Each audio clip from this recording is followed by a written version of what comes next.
El tema anterior hablamos de el llamado a los creyentes. El llamado a los creyentes. Y habían 3 llamados a los creyentes. 3 llamados. No sé si alguien me los puede recordar porque no ando esa clase. Pero yo solo recuerdo que les di esa clase.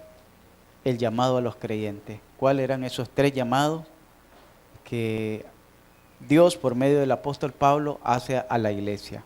¿Alguien me los puede decir? De los 3, que me digan el primero, el segundo y el tercero. El primero era el llamado a ser santo. ¿Recuerdan? El llamado a ser santo. El segundo llamado fue llamados a la comunión de la iglesia. Llamados a la comunión. Y el tercer llamado, que fue el último que miramos, era llamados a glorificar a Dios. Los 3 llamados que miramos en el capítulo 1 de Primera de Corintios. Ahora vamos a ver, hermanos, el mensaje cristiano. El mensaje cristiano. Este sería ya el segundo tema de esta carta a los Corintios. Y vamos a ver el capítulo 2.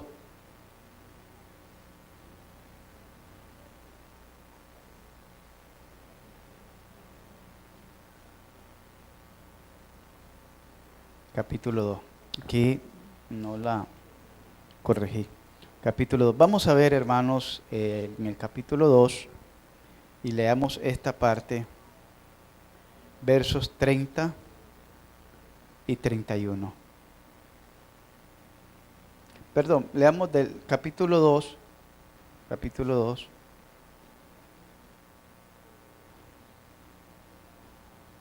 versos 14 y 15. Es que estaba leyendo en el capítulo 1. Capítulo 2, versos 14 al 16. Vamos. Capítulo 2, versos 14 al 16. Leemos la palabra de Dios honrando al Padre, al Hijo y al Espíritu Santo. Primera de Corintios, capítulo 2, del versos 14 al 16. Pero dice: pero el hombre natural no percibe las cosas que son del Espíritu de Dios, porque para él son locura y no las puede entender, porque se han de discernir espiritualmente. En cambio, el espiritual juzga todas las cosas, pero él no es juzgado de nadie. Porque ¿quién conoció la mente del Señor? ¿Quién le instruirá? Mas nosotros tenemos la mente de Cristo. Mas nosotros tenemos la mente de Cristo. Oremos. Dios y Padre, gracias te damos por tu palabra y gracias por este momento que nos permites edificarnos en ella. Ruego de tu sabiduría, de tu iluminación, de la dirección de tu Espíritu Santo, la ministración de tu Espíritu Santo que nos guía a toda verdad, que nos guía, Señor, a todo entendimiento, para que tu palabra, Señor, pueda ser de provecho a nuestra vida, pueda ser de mucha edificación a nuestra vida, y que así tu nombre sea glorificado, sea exaltado, mi Dios, en esta noche. Por Cristo Jesús, te rogamos, Señor, que bendigas a los que están a distancia, a los que están escuchando los audios, que esta enseñanza también les sea de bendición a ellos. Para gloria de tu nombre te lo pedimos con acciones de gracia. Amén. Dijimos el tema, el mensaje cristiano. El primero dijimos que era el llamado a los creyentes. Habían 3 llamados. Pero llamados ¿a través de qué? A través de un mensaje. Hoy en día, por alcanzar a las masas, a las multitudes, se ha predicado un mensaje social que apela a los sentimientos, que apela a las emociones, que apela a las perspectivas y anhelos materialistas del hombre, que lo motivan a buscar más de la felicidad terrenal y efímera que buscar la salvación y la vida eterna. Este pseudoevangelio les invita a reinar aquí en la tierra. Para ellos la tierra es el cielo y las riquezas materiales la gloria de esta vida. ¿Entendimos? El evangelio que se predica hoy en día para alcanzar las masas, las multitudes, el mensaje que se da es un mensaje enfocado que apela, es decir, busca despertar emociones, busca despertar sentimientos, busca despertar perspectivas y anhelos materialistas en el hombre. No lo guían a buscar la santidad, no lo guían a renunciar a las pasiones y deseos de este mundo, no lo guían a renunciar a las atracciones y diversiones de este mundo, sino que lo inducen, lo motivan a buscar más del materialismo, a sentirse cada vez más cómodo en este mundo, a sentirse cada vez más identificado con este mundo, como que ellos pertenecieran a este mundo y este mundo les perteneciera a ellos. Y como que aquí nunca van a terminar, que el éxito de la vida son las posesiones materiales, las riquezas materiales, que el placer de la vida lo van a alcanzar aquí en la tierra. Entonces le enseñan a las personas que el reino es aquí en la tierra, que las riquezas materiales son el todo, o el porqué, o la gloria de esta vida. En cambio, el evangelio de nuestro Señor Jesucristo enseña todo lo contrario.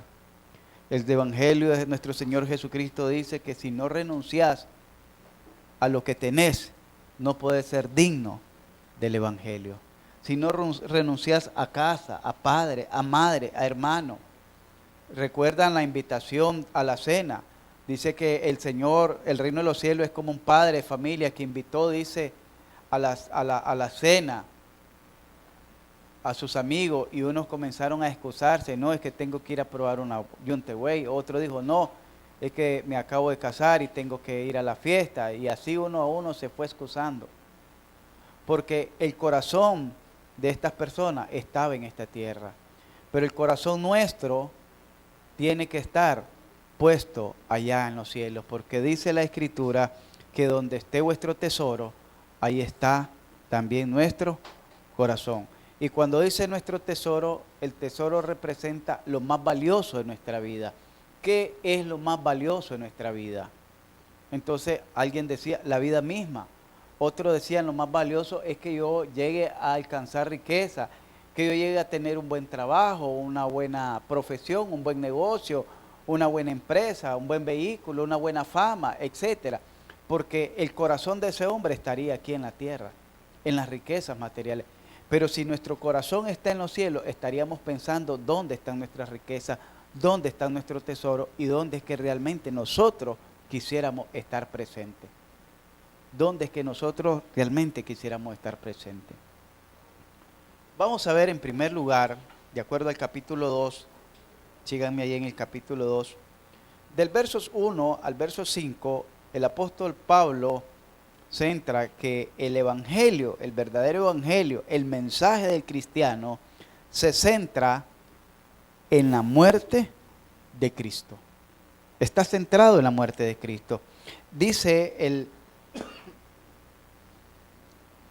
el apóstol, así que hermanos, cuando fui a vosotros para anunciar el testimonio de Dios, no fui con excelencia de palabra o de sabiduría, pues me propuse no saber entre vosotros cosa alguna, sino a quién, a quién, y a este cómo.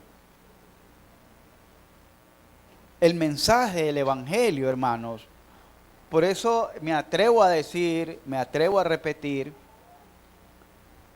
y a creer que lo glorioso de Jesucristo en los días de su ministerio aquí en la tierra, lo glorioso de Jesucristo, lo más extraordinario de Jesucristo, no fue los milagros que hizo. Porque miramos que Pablo, en las cartas del apóstol Pablo, ahí no le habla de ningún milagro de Jesucristo. No le habla de ninguna obra de milagro, de prodigio que haya hecho Jesucristo. No habla de que Jesús reprendió los vientos. No habla de que Jesús multiplicó los panes y los peces. No habla de que Jesús maldijo la higuera. No habla de que Jesús sanó a la hija de Jairo, a la suegra de Pedro, que resucitó a Lázaro. En las cartas del apóstol Pablo no miramos eso, hermano. Porque Pablo centra su predicación y el mensaje del evangelio a Jesús y a este crucificado. Quiere decir que el evangelio verdadero está centrado en la muerte de Jesucristo. No está en los días del ministerio de Jesucristo, sino que está en la muerte de Jesucristo. Pablo no había ido a los Corintios para glorificarse a sí mismo, tampoco para comenzar un club de admiradores religiosos. Pablo había ido para glorificar a Dios. Dios lo había enviado a predicar, no con palabras de humana sabiduría, para que no fuese vana la cruz de Cristo. Nosotros miramos, hermanos, que aquí dice, cuando me fui a vosotros para anunciaros el testimonio de Dios. El testimonio de Dios es el mismo evangelio de Jesucristo. Y dice, no fui con excelencia de palabras o de sabiduría, porque recordemos que en el capítulo 1 enseñaba en cuanto a, cuando hablaba de la comunión, que apelaba el llamado a la comunión, era porque habían diferentes corrientes de pensamientos y doctrinales pudieran ser, y de predicaciones, y que se había infiltrado en la iglesia de Corintios la filosofía y la sabiduría humana, y habían mezclado el mensaje de la filosofía y el razonamiento humano con la predicación del evangelio. Y Pablo les dice, yo cuando vine aquí a ustedes, yo no vine con excelencia de palabra. No estaba diciendo Pablo que él era un bruto, no estaba diciendo que era un analfabeta, porque Pablo era un hombre muy preparado y muy elocuente, sino que él se hizo a un lado para que la predicación de la cruz no se hiciese vana. Y vamos a ver más adelante cuál es la intención, cuál es el propósito, cuál es el objetivo del apóstol Pablo de hacer a un lado su experiencia como fariseo, de hacer a un lado su conocimiento exegético que él tenía del Antiguo Testamento, de hacer a un lado sus referencias personales, sus recomendaciones personales, fariseo, hijo de fariseo de la tribu de Benjamín, circuncidado al octavo día. En cuanto a la ley dice, más celoso que cualquiera, no había alguien que le pusiera un pie adelante en cuanto a la ley. Pero todas esas cosas, dice, la he estimado por basura por amor a Jesucristo. Entonces Pablo se hace a un lado para que la atención de la iglesia, los ojos de la iglesia no estuvieran en Pablo. No dijesen, oh, que tenemos un gran predicador, tenemos al mejor predicador, es que el pastor de nuestra iglesia es fulano de tal, y yo me congrego en la iglesia de Pablo porque Pablo es el mejor predicador, el más elocuente. Pablo es el que se le reveló el evangelio en el tercer cielo. El misterio escondido se le reveló a nuestro pastor. Perdón, Pablo se hace a un lado para que la mirada de la iglesia no estuviera en él, sino en la cruz de Jesucristo. ¿Entendemos eso? Su mirada, hermanos, no tiene que estar puesta en un pastor. Por muy simpático que yo sea y me afeite cada vez que venga, o cuando venga con barba, o cuando venga con corbata, o venga sin corbata, no importa. Su mirada tiene que estar puesta en Jesucristo. Porque lo único que yo hago aquí es traer el mensaje de Jesucristo. Aparte de eso, no soy nada, hermano. Aparte de eso, no soy más que cualquiera de ustedes. Soy uno más de ustedes. Lo único que a mí me tocó, traer el mensaje de Jesucristo. Amén. El evangelio se centra en la muerte de Cristo. Pablo les recordó a los corintios cómo se había dirigido a ellos. Pablo les recuerda cómo fue que yo me dirigí a ustedes.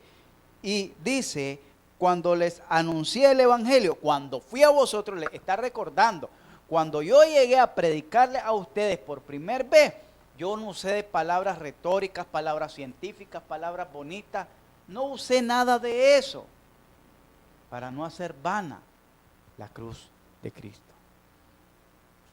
Para no opacar la gracia de la cruz. Para no opacar el resplandor de la gloria de Cristo en la cruz. Mejor me hago a un lado y no estorbo, porque no vaya a ser y yo me ponga delante de la cruz y ustedes me miren a mí en vez de la cruz y yo provoque que haya una interferencia, una sombra que opaca la luz radiante que emana aquella cruz. Hermanos, nunca pongamos nuestra mirada en un líder, nunca pongamos nuestra mirada en un pastor, porque somos seres humanos y hoy podemos caerle bien y mañana caer mal, hoy podemos actuar bien y mañana podemos actuar mal, hoy pude actuar con sabiduría y sensatez, tal vez mañana me equivoque y actúe a la ligera. Pero es el pastor, sí, pero soy ser humano y con tantas enfermedades que ya hasta se me está borrando el disco duro, entonces puedo equivocarme.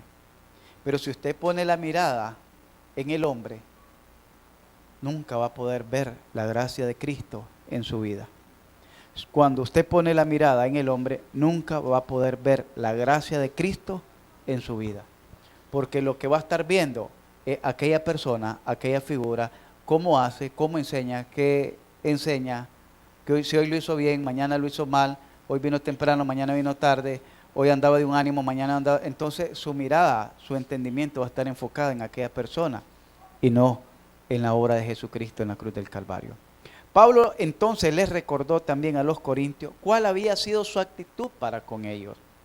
Pablo se dirigió a ellos como un humilde esclavo, no dependiendo en nada de sí mismo para que Cristo fuese el todo.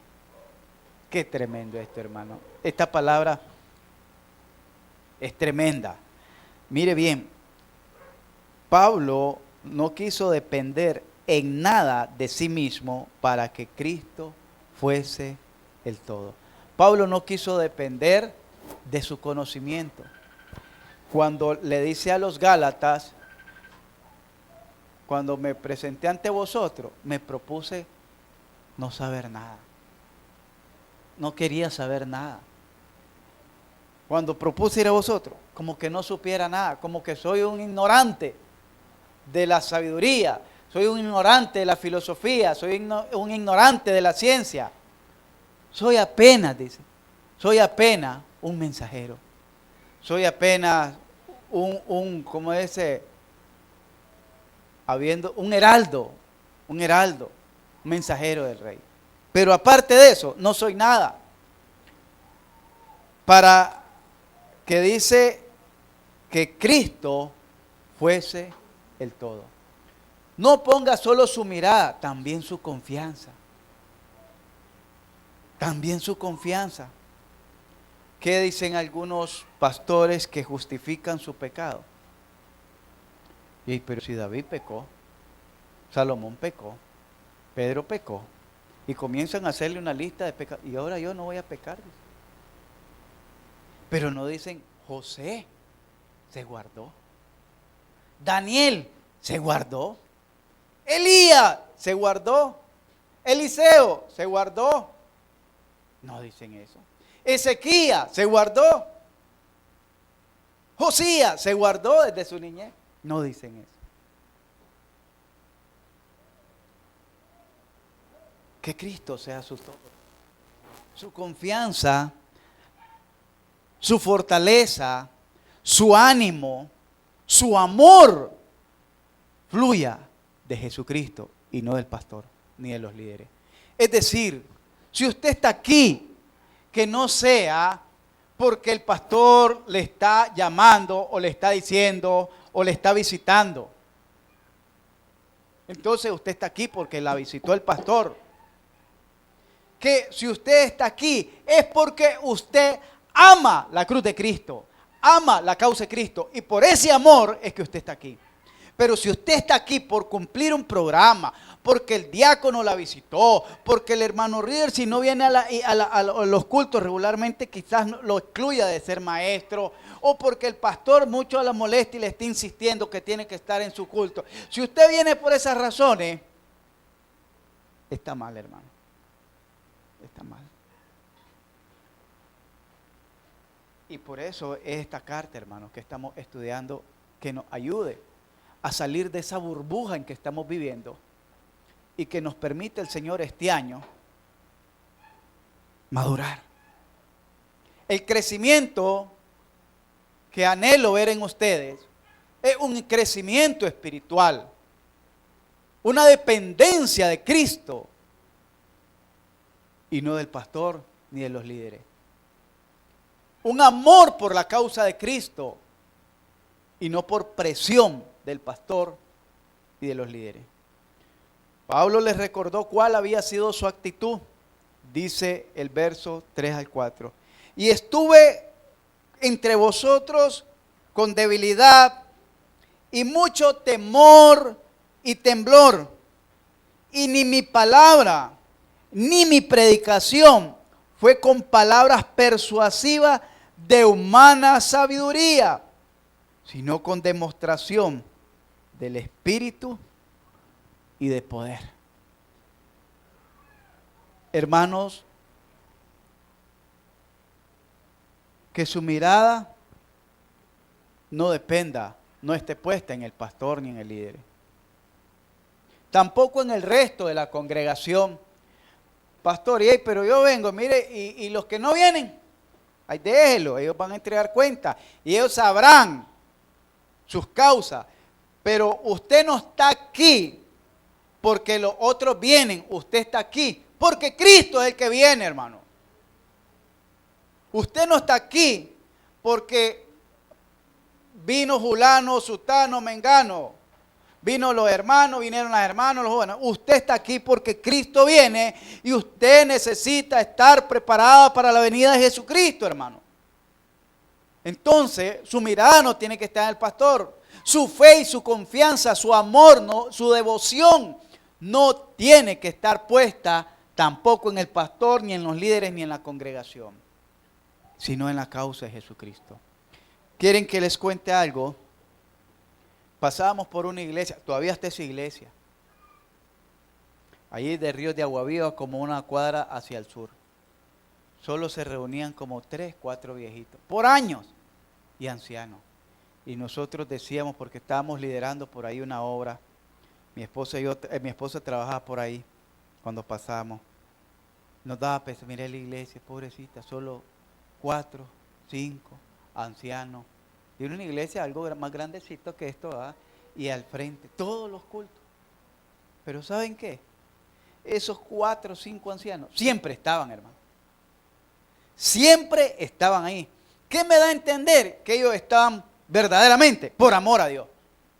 Porque si ellos estuvieran por el pastor, dijera, no, este pastor anda mal, mira, si anduviera bien el pastor, esto estuviera lleno. No, es que el liderazgo aquí en esta iglesia no sirve, no funciona, porque si hubieran buenos líderes, esto estuviera lleno.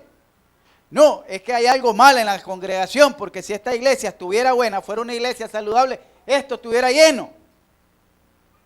Pero no se trata de llenarse, se trata de que nosotros estemos amando la obra del Señor. Y esos ancianos amaban la obra del Señor porque ahí estaban fielmente siempre, aunque sea solo ellos. Qué tremendo, hermanos. Son las lecciones que aprendemos en la vida. A veces pasamos y quizás nos afligimos. Créame, yo a veces me entristezco porque iglesias que yo miraba numerosas, ahora las miro raras de viaje en los cultos. ¿Qué estará pasando? Sencillamente la gente está poniendo la mirada ahora en los pastores y en los edificios. En los pastores y en los edificios. Me decía alguien, y les voy a compartir esto para la gloria del Señor, no por jactancia. Se fue el 31 de diciembre, nosotros aquí estuvimos humildemente, ¿verdad? Rico, sabroso. Me fui a Ríos de Agua Viva, me dice. Ajá, había actividad. Hubo una vigilia ahí, vieras, estuvo lleno los buses. Yo me encontré unos buses con chimbomba y todo eso, eso era. Sí, vieras qué tremendo. Ella no era de Ríos de Agua Viva, de otra iglesia que visitaba por allá. Tremendo, dice, vieras qué tremendo el Río de Agua Viva. Daban nacatamales, comida, había de sobra, todo eso. Dice. Qué bueno, Leo. Pues nosotros tuvimos nuestro compartir y ahí no nos dieron. Cada quien llevó lo que podía y lo que tenía. Ese mismo día, esa misma persona se estaba pegando una peleada, por decir así, con el marido que se separó. Estaban separando. Tremendo. Pero viera qué cosa más horrible. Lo que se dijeron y lo que estaban haciendo. Punto que el hombre iba a quemar todos los bienes. Y yo hablé con ella. Y ella estaba cerrada llorando. Es que me dejó por otra porque le hizo barbaridad el hombre. Mira, le digo, anda a orar. ¿Qué me decís? Anda a orar. Porque lo que yo te diga está de más. Quien te tiene que guiar es Dios. Si vos sos cristiana, anda a orar. Y ya le dije por qué tenía que orar. Y estaba la hija ahí, echándole culpa a uno. Y él te voy a decir, la principal culpable sos vos. ¿Por qué? Porque no sos culpable de lo que él hace, sino de estar así como está. Así que mejor anda a orar y ponete a cuentas con Dios. Porque ustedes han tomado a la ligera a Dios y han estado jugando con Dios. Y Dios no es juguete, le digo. Ahora te sentí así, pero has estado jugando todo este tiempo con Dios. Y ya le estuve diciendo. Al día siguiente, hermanos, no recuerdo de dónde iba yo, pero ya era noche. Y voy arrimándome para meter el microbús y ella me sale, al día siguiente la encuentro y me agarra la mano. Fuerte me agarra la mano. Quiero darte gracias, me dice, porque las palabras que me diste eran las que yo necesitaba. Fíjate que yo fui a la vigilia, dice, y honestamente salí peor, me dice. Así me lo salí peor, dice, porque yo deseaba matar a este desgraciado. Pero cuando vos me dijiste, fíjate que ahora siento una paz en mi corazón, me dice, y ahora sí estoy tomando decisiones. Ahí están juntos otra vez. Y ya más tranquilos, están tomando decisiones, ¿sabes? La gente anda buscando pastores y edificios. Usted no haga eso. Usted busque todos los días a su Señor, a su Salvador que murió en la cruz del Calvario por usted y por mí. Pablo les recordó cuál había sido su actitud. Y su actitud fue que dice que llegó con humildad. Llegó con humildad. Y dice que no llegó con habilidades. Y no quiso atraer la atención para sí mismo, sino demostrando su incapacidad humana para que el todo lo llenara a Cristo. Usted no haga las cosas porque uno se las diga. Usted haga las cosas porque Cristo está obrando en usted. No era ni su experiencia ni su habilidad lo que le otorgaba poder a su misterio. Oiga bien, no era la experiencia que él tenía como sacerdote, no era su habilidad, que hasta tenía varios idiomas, y era muy persuasivo. Pablo era muy persuasivo, para que se den cuenta. Pablo persuadió a Félix, Pablo persuadió a Agripa, Pablo persuadía a los sacerdotes para que le dieran la carta. Él era bien persuasivo, es decir, tenía buena labia. Pero nada de eso lo ocupó, ni hizo uso de esas habilidades que le otorgara poder a su ministerio, sino la obra del Espíritu de Dios. El Espíritu Santo, oiga bien, utilizó la predicación del apóstol Pablo para transformar las vidas. Pecadores malvados eran transformados por el poder de Dios. Y esto es lindo, hermano. Ser transformados por el poder de Dios y no por la persuasión de un hombre. Cuando alguien es cambiado por la persuasión de un hombre, a eso se le llama una reforma moral. Y ese hombre, tarde o temprano, vuelve a caer. Y si no hace de jeringa, le va a hacer de mandinga. Si no cojea de una canilla, va a cojear de ahora de la otra. Como los alcohólicos anónimos, como los drogadictos anónimos, y como esas personas que ahora están en terapia de una, terapia de otra, para recibir unas charlas que les permita enderezar o cambiar su estilo de vida. Pero el hombre interior de ellos sigue siendo el mismo perverso, malvado, depravado. Entonces Pablo entendió eso porque lo experimentó en su propia vida. A Pablo no lo cambió la predicación de Pedro, ni la predicación de Esteban, con toda la elocuencia y defensa del evangelio, la exégesis que usa, la historia, el relato que usa Esteban, hermano. Mire qué tremendo cómo hace una defensa del evangelio. Y al final acusa a los sacerdotes, pero ni eso convenció a Pablo. Y esto que Esteban, lleno del poder del Espíritu Santo, dice que vio los cielos abiertos, pero ni eso convenció a Pablo. Pero Pablo había entendido que solo el poder de Dios puede transformar la vida del hombre. Yo no puedo cambiar su mentalidad, hermano, porque ni siquiera la mía puedo cambiar. Yo no puedo cambiar sus vicios, yo no puedo cambiar sus malos hábitos, yo no puedo cambiar sus pecados, su forma de pensar pecaminosa, yo no lo puedo hacer. Así que no ponga su mirada en mí, no ponga su confianza en mí, póngala en la cruz. No espere que por medio de una oración que el pastor o el líder haga, usted va a cambiar. Mentira, eso no pasa así. Usted va a cambiar cuando usted se rinda al pie de la cruz y ruegue, gima con dolor en su corazón y le pida a Dios con arrepentimiento de corazón que transforme ese corazón endurecido, que transforme esa mente entenebrecida, y Dios lo hará. Pero por parte de un hombre jamás va a cambiar. Pablo lo sabía. ¿Por qué? Porque ¿quién cambió a Pablo? ¿Para dónde iba Pablo? ¿Cómo iba el corazón de Pablo? Allá en el libro de los Hechos, dice en el capítulo 9 que Pablo iba desenfrenadamente, lleno de odio, de ira, de rencor, de maldad, de malicia. Su corazón de una manera mala, perversa, detrás de los cristianos para irlos a matar, para irlos a echar presos, para irlos a enjuiciar. Su mente estaba llena de maquinaciones de maldades. Solo cómo hacer para hacerlos pecar. ¿Cómo voy a hacer para hacerlos blasfemar el nombre de Dios? ¿Cómo voy a hacer para hacerlos renunciar a esa nueva fe que le llamaban del camino? Eso iba en la mente de Pablo. Hasta que se le apareció Jesucristo y le dijo: Saulo, Saulo. Y él dice: ¿quién eres, Señor? Dura cosa es darte cosas contra el aguijón. Yo soy Jesús a quien tú persigues. Dura cosa es darte cosas contra el aguijón. Y cuando entiende eso y su corazón es cambiado inmediatamente, su corazón es quebrantado, su corazón, su ego es humillado, y aquel hombre imponente, aquel hombre imperante, aquel hombre lleno de maldad, sin misericordia, que no tenía tamaño por tener maldad, hermano, es derribado al suelo en señal de humillación. Se rinde ante aquel Salvador y le dice: Señor, ¿qué quieres que yo haga? Vete a tal lugar y ahí se te dirá dónde va, lo que has de hacer. Esa es la respuesta, la pregunta que nosotros le tenemos que hacer al Señor cada día. Señor, ¿qué quieres que yo haga?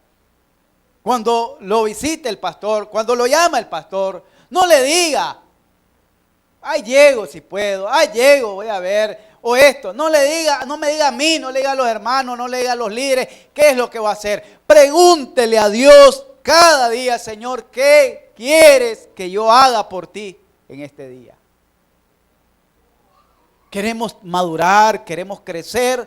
Preguntémosle al Señor de la mies: Señor, ¿qué quieres que yo haga? Una vez me dijo alguien: ¿y qué quiere que yo haga? ¿Que deje mi trabajo? Estábamos en nuestra iglesia.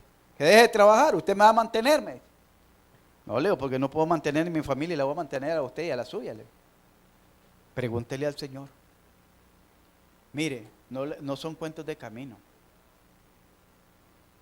A la semana lo estaban liquidando su trabajo. A la semana lo estaban liquidando. Y me echó la culpa a mí. Por ustedes. Porque me dijo que ese trabajo me era tropiezo. Porque yo le dije: si ese trabajo no es de Dios y te es tropiezo para que te estés perdiendo, y realmente vos querés, Dios te lo va a quitar.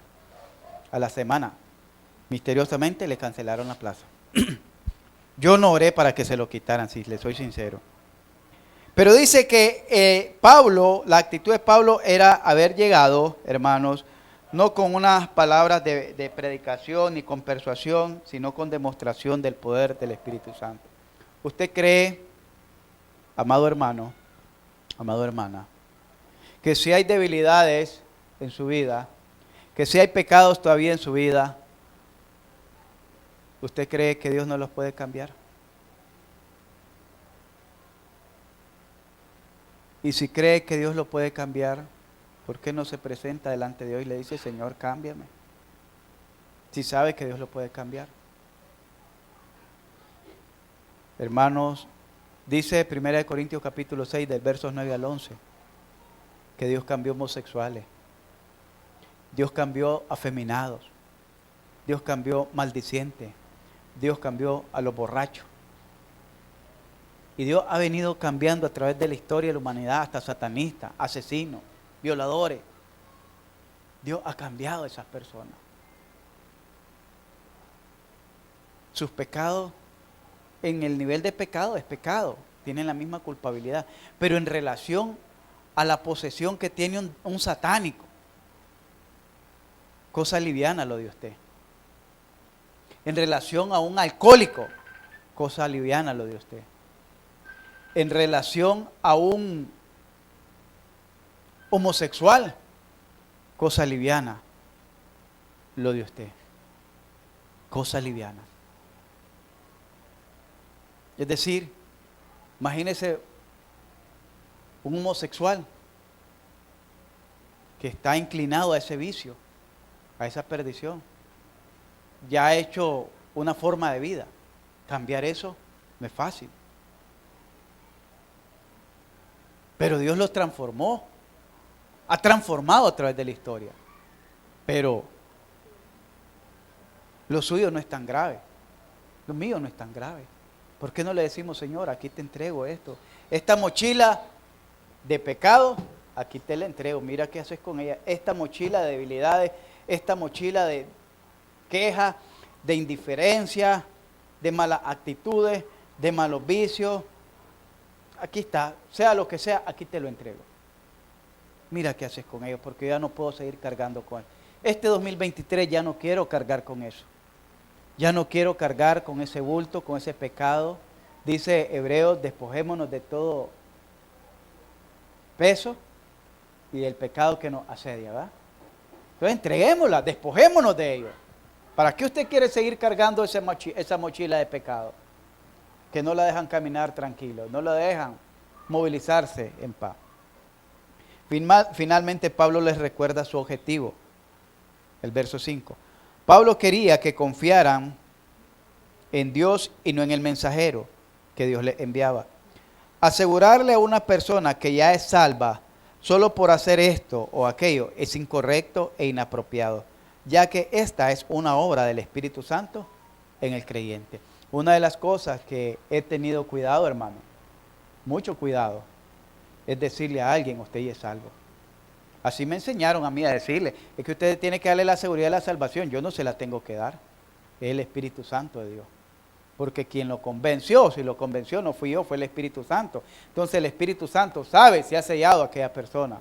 Y sabe si aquella persona creyó de corazón. Sabe si aquella persona se arrepintió de corazón. Sabe si aquella persona ya nació de nuevo. Sabe si aquella persona realmente es un hijo de Dios. Yo no.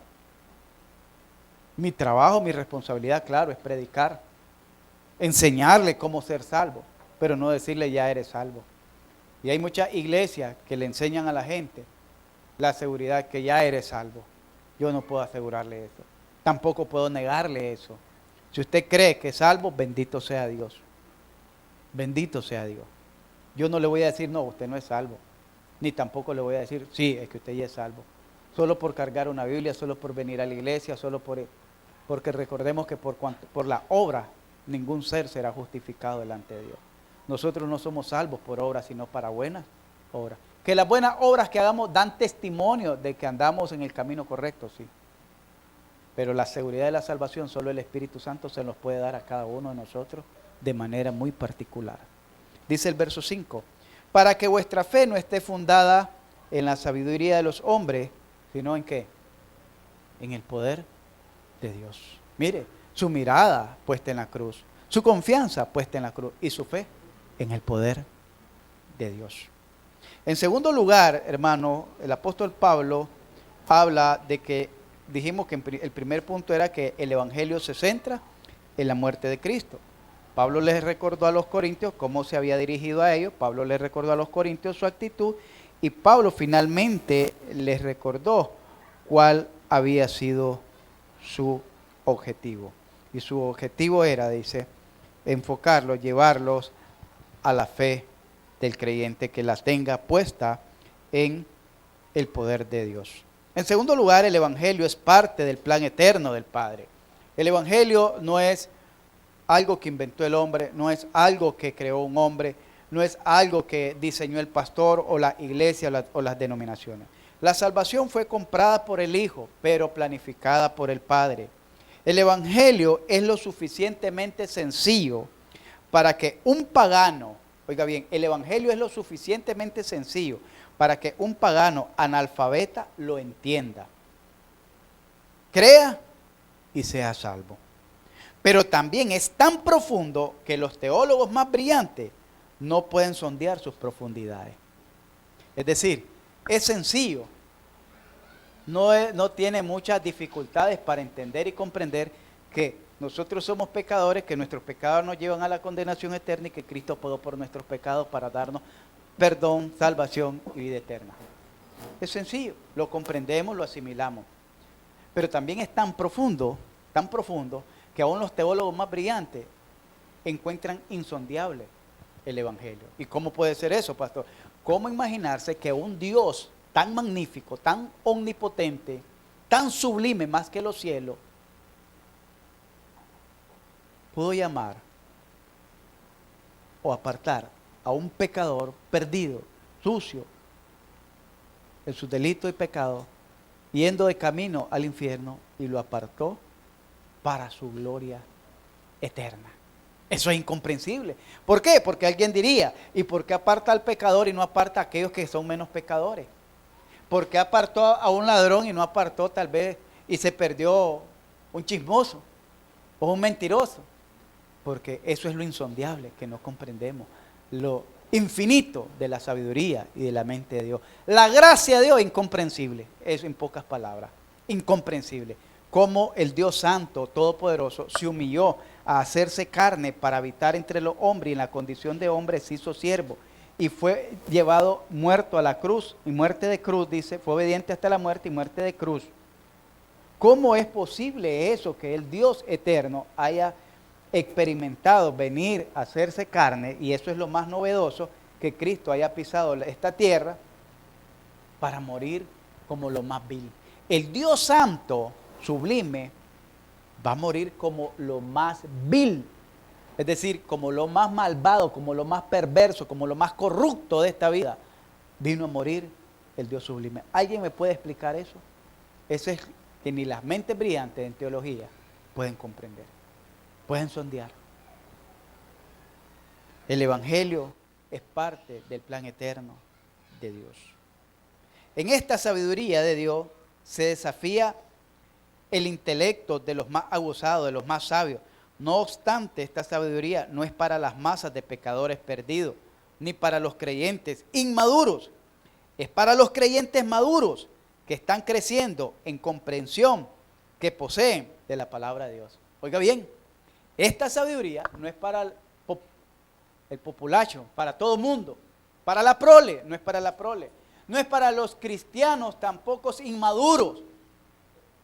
Es para todos aquellos cristianos, creyentes maduros, que están creciendo en la comprensión que poseen de la palabra de Dios. Es decir, para madurar, para crecer, necesitamos conocer y comprender la palabra de Dios. Sin eso, no podemos crecer ni madurar. Espero, hermanos, que sigan leyendo la palabra de Dios. Espero que estén en el plan de lectura anual. Espero que estén estudiando y meditando en la Escritura. Porque si queremos llegar a crecer espiritualmente, madurar espiritualmente, no lo podemos hacer distanciado de la palabra de Dios. no lo podemos hacer distanciado de la oración y de la comunión con Dios. No lo podemos hacer distanciado de la reunión de los santos de Dios. En esta sabiduría proviene de Dios y no del hombre. Leamos el versos 6 y 7. Sin embargo, hablamos sabiduría entre los que han alcanzado madurez. Sabiduría no de este siglo. La palabra siglo no refiere ahí a tiempo, sino que se refiere a sistema, al mundo. Ni de los príncipes que perecen, mas hablamos sabiduría de Dios en misterio, la sabiduría oculta, la cual Dios predestinó antes de los siglos. ¿Para quién? ¿Para quién la predestinó? ¿Para quién, hermano? Para nuestra gloria. Entonces, la sabiduría oculta del Evangelio, ¿para quién la preparó Dios? Para usted y para mí. Pero ¿cómo puede adquirir esa sabiduría? Dice, vamos hacia Salmo 139, Salmo 119.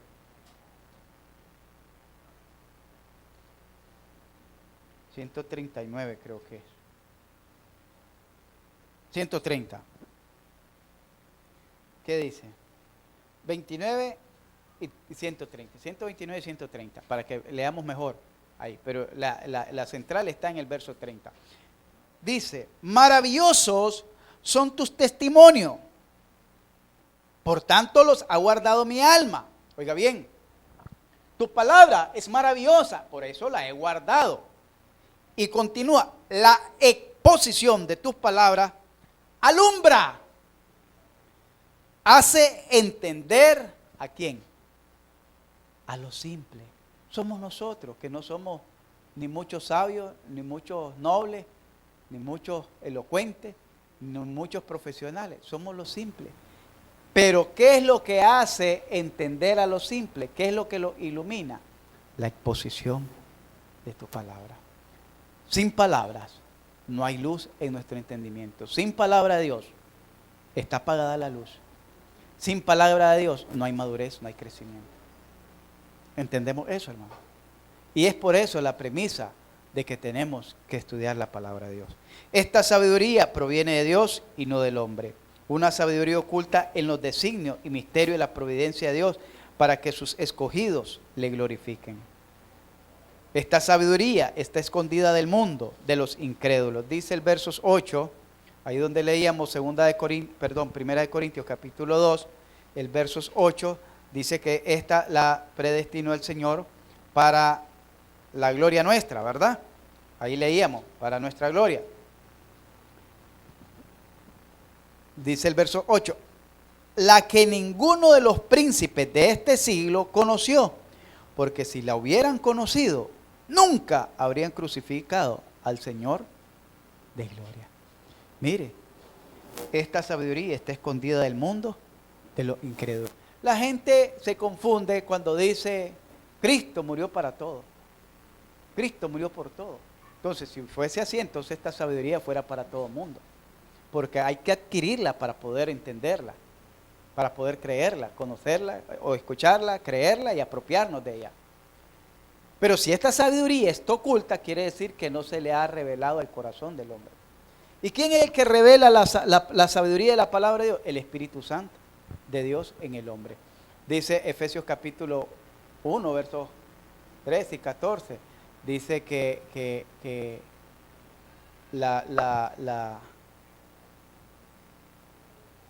desde el día que oyeron, dice, en él también vosotros, habiendo oído, ¿qué cosa? La palabra de verdad, el evangelio de nuestra salvación, y habiendo creído en él, fuiste sellado con el Espíritu Santo. Pero ¿quién es el que da ese convencimiento? El Espíritu Santo. Y eso es lo que vamos ahorita para ir terminando ya este punto. Finalmente, esta sabiduría se aplica a la vida del creyente en la actualidad. Dice, cosas que ojo no vio, ahí en 1 Corintios capítulo 2, cosas, antes bien, como está escrito, cosas que ojo no vio, ni oído oyó, ni han subido en corazón de hombre, son las que Dios ha preparado para quién, para todo el mundo, para los que le aman. Ahora, si nos vamos al contexto de esa última parte, para los que le aman, todo el mundo ama a Dios. Para que el hombre pueda amar a Dios, tiene que haber sido amado por Dios primero. En esto consiste el amor de Dios, dice 1 Juan. No en que nosotros hayamos amado a Dios, sino en que Él nos amó primero. Y envió a su Hijo en propiciación por nuestros pecados. Entonces miramos que el amor, aún el amor de Dios no es para todo el mundo. Porque si fuera para todo el mundo, entonces todo el mundo fuera salvo. Así de sencillo. Ahí lo podemos ver. Para los que le aman. El Evangelio es revelado por el Espíritu Santo a través de la palabra de Dios. Oiga bien, sin la palabra de Dios, el Espíritu Santo, no es como dicen muchos, ahorita el Espíritu Santo en esta hora te está diciendo esto, no. El Espíritu Santo no va a hacer nada por la vía libre. Jesucristo, el Padre y el Espíritu Santo, uno son.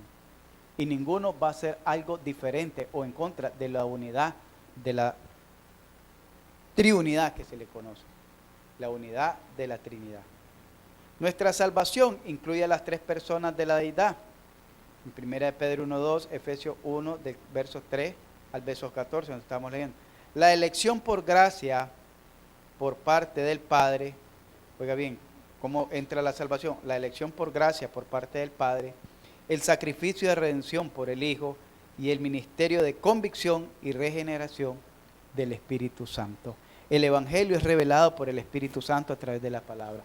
Usted no se sienta ni brinque en una uña cuando alguien lo escuche o cuando alguien le diga sí acepto o sí reconcilio, porque no es su obra, es la obra del Espíritu Santo. Si usted se regocija o cree que porque lo logró convencer o otra cosa, usted, su responsabilidad es predicar, enseñar. Si va a dedicar y explicar está bien, pero usted no tiene que estarle torciendo el brazo a la persona hasta que de tanto que usted le diga, de tanto que usted le insista, al final del día, dele pues acepto. Y a veces lo hacen la gente para que ya se vaya usted, no porque realmente lo quieran hacer, porque no es su obra.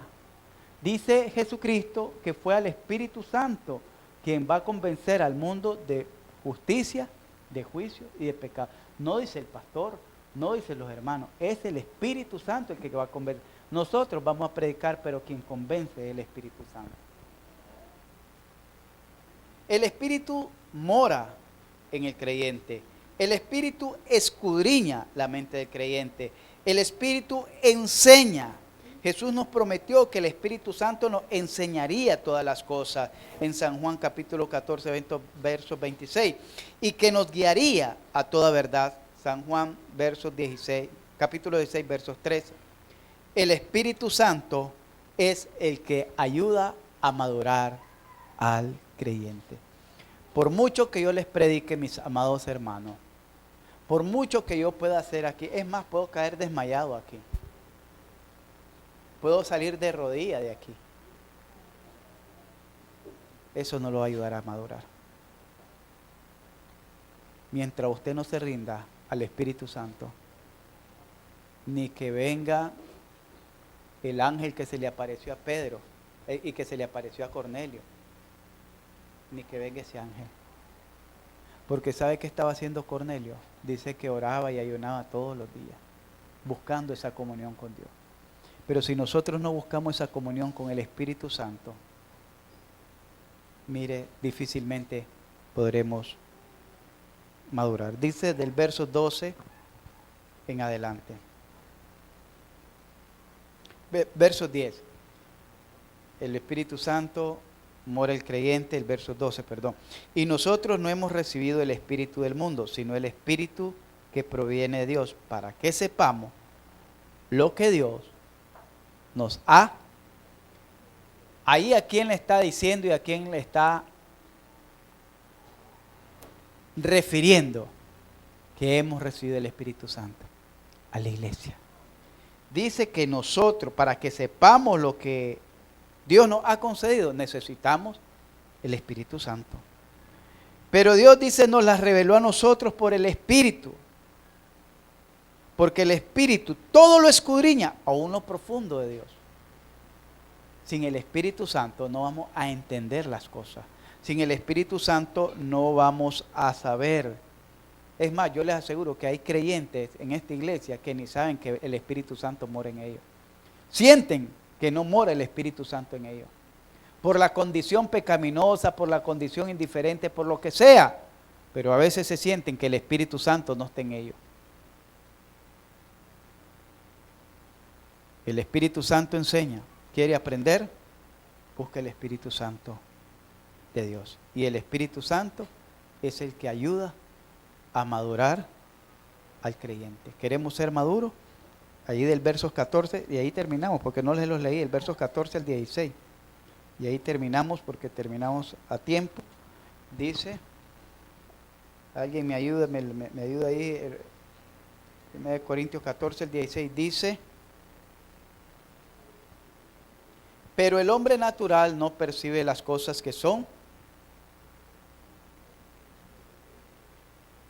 ¿Cómo está usted? ¿Espiritual o natural? Porque para él son locura y no las puede entender porque se han de discernir espiritualmente.